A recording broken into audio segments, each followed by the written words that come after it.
Hello investor. आज जो है हम बात करने जा रहे हैं अनलिस्टेड स्टॉक अपॉर्चुनिटीज के लिए। मैं आपके लिए एक शेयर लेके आया हूँ जिसके बारे में मैं आज से डिस्कस करूंगा। ये आपके लिए कुछ फायदेमंद की चीज हो सकती है। ये जो शेयर है, ये शेयर क्या है? अनलिस्टेड स्टॉक अपॉर्चुनिटीज, यानी कि अभी ये लिस्ट नहीं हुआ है, लेकिन इसमें भी हम क्या अपॉर्चुनिटी उठा सकते हैं, उसके बारे में हम बात करेंगे। ये आज एक शेयर है, इसके बारे में देखते हैं कि कैसे ये आपके लिए बेनिफिशियल हो सकता है। तो हमारे पास जो चीजें हैं वो चीजें क्या है कि जैसे इसके अंदर वर्क है क्या, jump the give by before the IPO. ये वो शेयर है जो शेयर आपने आईपीओ से पहले ही इसमें जंप करना है और इसका बेनिफिट उठा सकते हैं। तो फंडामेंटली मैंने इसको पढ़ा, अंडरस्टैंड करने की कोशिश करी और आपके लिए चीजें निकाल के लाया कि आप इसको अंडरस्टैंड कर सके और इसका फायदा उठा सके। नाउ, प्री आईपीओ यानी कि आईपीओ से पहले हम अपने शेयर्स को कैसे सेलेक्ट करें, उसके हिसाब से हम देखते हैं। दूसरी बात, ये जो है लो प्राइस है। क्या है? लो प्राइस शेयर है। लो प्राइस शेयर मतलब 50 रुपीज प्राइस चल रहा है इसका। लॉट साइज के बारे में बात करेंगे हम कि क्या इसका लॉट साइज है। सही है। फिर हम इसके बारे में बात करेंगे इस समय करंट प्राइस क्या चल रहा है। हम इसके बारे में बात करेंगे हाउ टू बाय, हम किस तरीके से इसको बाय कर सकते हैं, इसके बारे में हम इसमें वर्कआउट करेंगे। बस आप जुड़े रहिए और देखिए, एंड तक मेरा वीडियो चेक करिए और चेक करिए कि क्या ये शेयर आपके लिए कुछ काम कर सकता है। ध्यान से देखिएगा। हमारी कंपनी का नाम है ऑरेवल स्टेज। अब आप कहेंगे सर ये कंपनी कौन सी है, तो नाम सुना नहीं है? नहीं, आपने ये कंपनी सुनी हुई है और आप इसके बारे में अच्छे से जानते हैं। ये जो शेयर है, ये शेयर है ओयो का। ऑरेवल स्टेज इसका असली नाम जो है ऑरेवल, लेकिन ओयो के नाम से ये जाना जाता है। इस कंपनी के बारे में कुछ मैं जानकारी आपसे डिस्कस करना चाहता हूं और उसका बेनिफिट हम इसका उठाएंगे। ना, ओयो क्या है कि इसके जो 43,000 है, ये होटल्स इस समय अवेलेबल्स हैं। 43,000 होटल्स। नेक्स्ट, इसके पास 50,000, सही है जी, वेकेशन होम्स है। 50,000 वेकेशन होम्स है इस समय। दूसरा, मार्केट में ये प्रेजेंस करता है 35%, सही है, प्लस कंट्रीज के अंदर ये इस समय वैल्यूएशन अपनी रखता है। क्लियर है? मेरी बात समझ रहे हैं ना? नेक्स्ट देखिएगा, ऑरेवल जो है इस समय वर्ल्ड में लीड कर रहा है। वर्ल्ड में लीड कर रहा है हॉस्पिटलिटीज कंपनीज के अंदर। ये अपने हिसाब से एक बहुत ज्यादातर अप्रोच करके लेके चल रहा है कि फंडामेंटली या किसी भी तरीके से ये कहीं ना कहीं एक अच्छी अपॉर्चुनिटीज हमारे लिए हो सकता है। नेक्स्ट क्या है? Company is bigger than you think. जितना आप सोच रहे हैं ये उससे आगे बढ़कर है। ये मैंने इसमें अंडरस्टैंड करा, देखा, इसको समझा। ये जो है आप जितना सोच रहे हैं उससे ज्यादा आगे बढ़कर है। ध्यान से। और इसके अंदर क्या है, ये क्या चीज है, इसके अंदर इस समय 10,000 करोड़ एप्लीकेशंस डाउनलोड हो चुकी हैं इसकी। 10,000 करोड़ एप्लीकेशन डाउनलोड हो चुकी है। नेक्स्ट क्या है, इसके पास 1.5 लाख कीज है। 1.5 लाख कीज का क्या मतलब होता है? कीज का मतलब है रूम्स का अवेलेबल होना, यानी कि इसके पास 1.5 लाख कीज है। समझ रहे हैं मेरी बात को? 10 करोड़ एप्लीकेशन डाउनलोड हो सकी है और 1.5 लाख कीज आ चुकी है इस समय ये मार्केट में। दूसरा क्या है, इस समय इसका क्या है, वेरी गुड ट्रैक रिकॉर्ड है। सही है जी। बिफोर कस्टमर जो इसके साथ जुड़े हैं उनके साथ जो इसका रिकॉर्ड गया है, ये बहुत अच्छा रिकॉर्ड दे रहा है। इसके पास बहुत अच्छी वैल्यूएशन निकल कर आ रही है और ये उस तरीके की चीजों को लेके चल रहा है। नेक्स्ट क्या है, इसके आप शेयर होल्डर्स के बारे में बात करते हैं कि कौन कौन इसके शेयर होल्डर्स हैं जो इसके साथ जुड़े हुए हैं। वो शेयर होल्डर्स के बारे में देखते हैं कि टॉप शेयर होल्डर्स कौन है जो इसको इन्वेस्ट कर रहा है और इसको आगे बढ़ाने के लिए कोशिश कर रहा है। इसमें क्या है, सॉफ्ट बैंक है, हीरो कॉर्पोरेट है, जीआरएबी है, माइक्रोसॉफ्ट है, स्टार विचर है, एयर बैंड है, लाइट स्पीड विचर, पेट्रो से ये पार्टनर्स है। ये इतने अच्छे अच्छे आपके पास जो इसके शेयर होल्डर्स हैं, ये सब इसके साथ जुड़े हुए हैं और जो इसको इन्वेस्ट कर रहे हैं। अच्छा, वो टाइम चला गया कि जब जो है बहुत ही हाई क्लास के लोग जो हुआ करते थे वही एचएनबी करके या उसमें जो प्री आईपीओ लिया करते थे, लेकिन आजकल रिटेलर भी इस तरीके से चीजों को बाय कर रहा है। तो बाइंग इन अनलिस्टेड, सही है जी, ये अनलिस्टेड शेयर है। इसके अंदर दीजिए जो है हमें बाइंग रिटेल के हिसाब से लेके चलनी है। अब इसमें देखने वाली बातें क्या होती हैं, इसमें कुछ चीजें और होती हैं जिसको हमें चेक करना है। वो क्या चेक करना है, इसके अंदर कुछ टॉप लाइंस है और टॉप बॉटम्स है, इनको जरूर चेक कर लेते हैं कि इसकी टॉप लाइंस कौन कौन सी है, टॉप बॉटम्स कौन कौन सी है, वो चेक कर लेते हैं, जिसके हिसाब से हमें चेक करते हैं।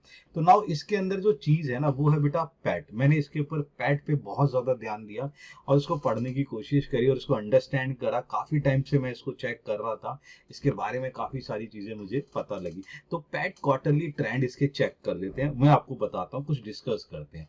नाउ क्वार्टरली टू जो 2024 है उसके अंदर ये जो है 16 करोड़ का जो है इसका पैट निकला हुआ है, पैट ट्रेंड है। नाउ जो क्वार्टरली 3 है जो 2024 है वो 30 करोड़ तक है। नाउ नेक्स्ट क्या है कि जो क्वार्टरली 4 हमने एक्सपेक्टेड करा हुआ है, जो एनालिस्ट इसके ऊपर बैठे हैं वो ये लेके चल रहे हैं कि इसका जो पैट जाने वाला है वो 100 करोड़ तक जाने वाला है। ये बहुत एक इंपॉर्टेंट चीज है इसके लिए। नेक्स्ट क्या है कि ये जो ग्रोथ दे रहा है, ये ग्रोथ क्या है, एक्सपेक्टेड ग्रोथ जो निकल के आ रही है 25% रिवेन्यू ग्रोथ है इसकी, इस तरीके से।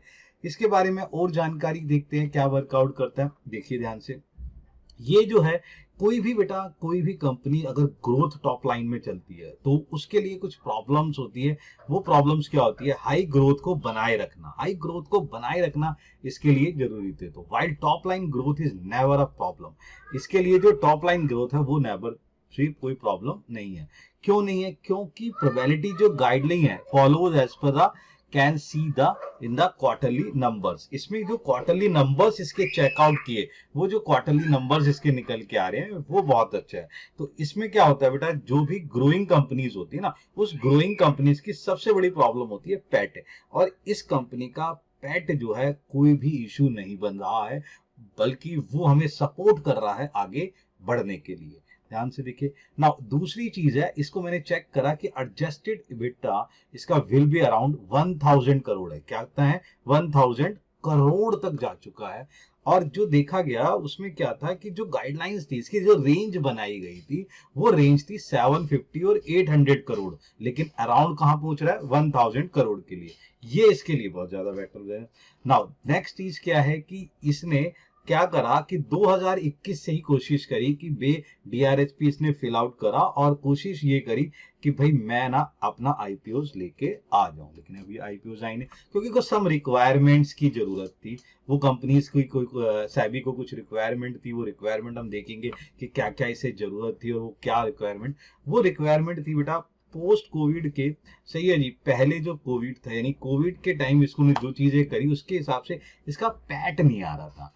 तो पैट ना आने के कारण तो जो हैबीज है उसको चेक कर रही थी कि भाई धीरे धीरे इसका पैट आना शुरू हो जाए, पोजीशंस पता लगने लग जाए तो हम इसको आईपीओस के लिए आगे जाके जाता है। लेकिन इस समय जो है इसका जो है परफेक्ट टाइम आ चुका है। देखिए ध्यान से, ध्यान समझिएगा, ये इस समय में जैसे रीड आउट स्टडी करी, इसमें परफेक्ट टाइम आ चुका है इसका आईपीओस आने का।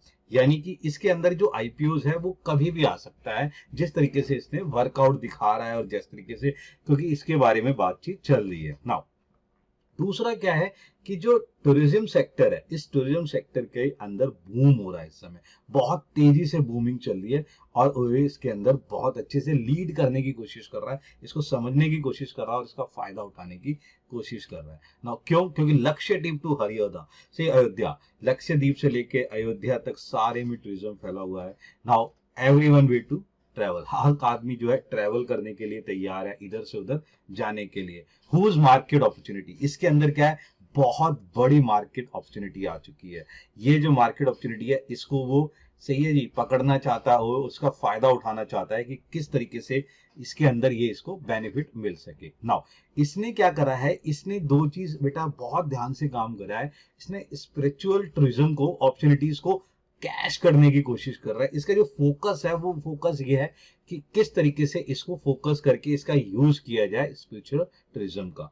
उसने उस तरीके की चीज को लेके चला है। यहाँ पर ये जो प्लान कर रहा है, ये प्लान कर रहा है 400 प्रॉपर्टीज अक्रॉस द, जहां जहां भी स्पिरिचुअल जो भी चीजें बन रही हैं वहां पर ये 400 प्रॉपर्टीज के ऊपर काम करने की कोशिश कर रहा है। जितना बड़ा इसका टारगेट है वो उसको अचीव करने की कोशिश कर रहा है ना। इसके अंदर क्या है, और मोर देन 1000 इसने रूम्स कीज अराउंड बना लिए हैं अयोध्या के आसपास, वहां पर इसने वर्कआउट शुरू कर दिया है ना। उसी तरीके से इसने क्या करा है, 65 न्यू होटल्स बनाए added in the Rameswaram, Ayodhya, और यहाँ पर भी वर्कआउट उसके शुरू हो गए हैं। इनकी 1000 कमरेज जो रूम्स हैं वो आ चुके हैं।